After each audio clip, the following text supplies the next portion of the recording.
Mga katrops, pasyalan uli natin yung nakita nating yung treasure plan sa lugar na ito. Ito yung unang video natin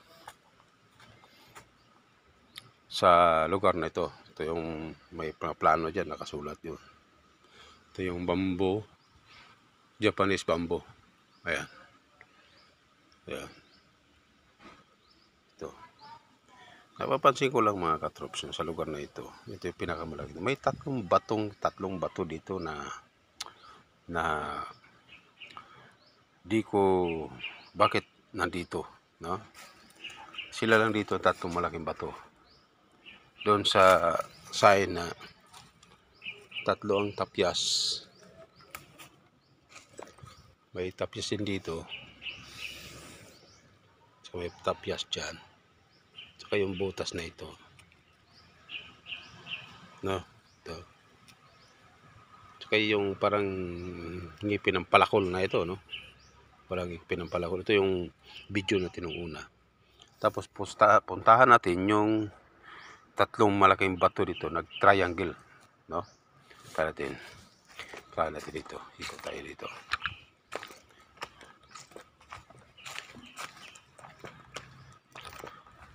Ang unang batong puntahan natin na nag-triangle sa lugar na ito ay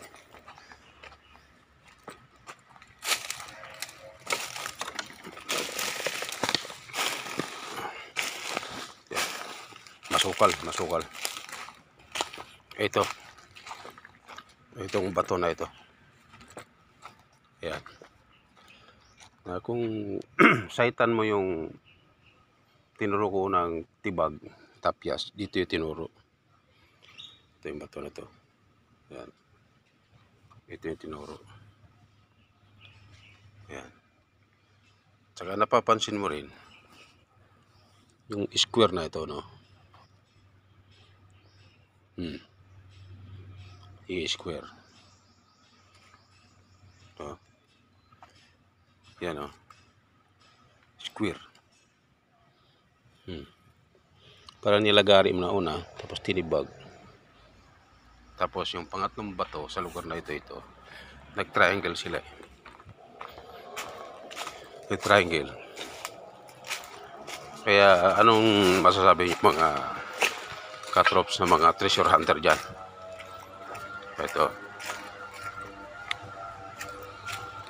Ayan. Ito, mababaw na kasi sa mga ito. Ito yung pinakamalaking bato rin dito sa lugar na ito. Ayan. Tsaka malapit siya sa malaking puting kahoy. Ayun. Malaking puting kahoy. Kaya duda ko, ito yung pangalawang tibag doon na may butas sa ibabaw na binilugan ko ng pintilpin.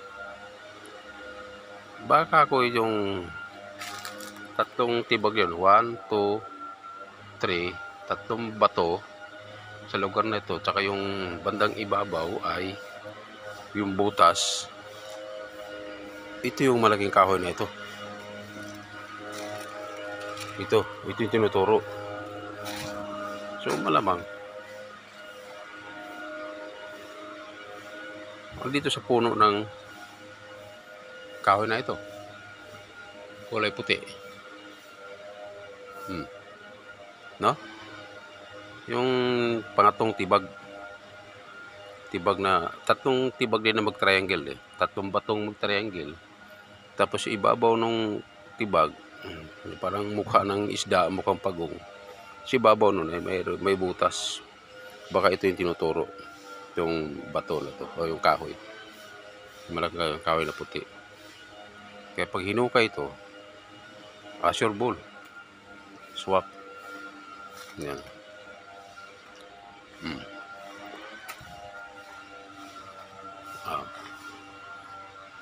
Tsaka yung guhit doon na parang sinilsil niya tapos tinapalan, Ngayon ko lang ma-realize, tinapalan, parang sinilsil, tapos tinapalan ng ibang kulay, nagmumukhang kalsada. Ay, ito yung sapa na ito. Ay, yung sapa na yan. Ibig sabihin, treasure sa malapit sa sapa.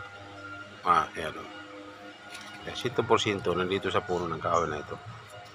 Ang treasure na huhukayin natin. No? Tatlong doon sa plano na yon, sa may puno ng Japanese bamboo.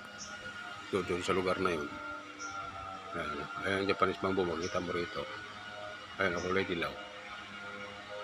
Nandun yung nakaukit yung plano doon sa puno ng kawayan ng Japanese bamboo. Tatlong tibag panigilid para magkadugtong.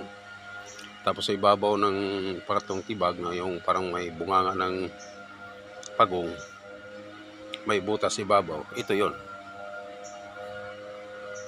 Itong kahoy malaki. So sure na sure kung sinong may kusnadang mahukay ng treasure. Kaya nandito yon. Ayan bato.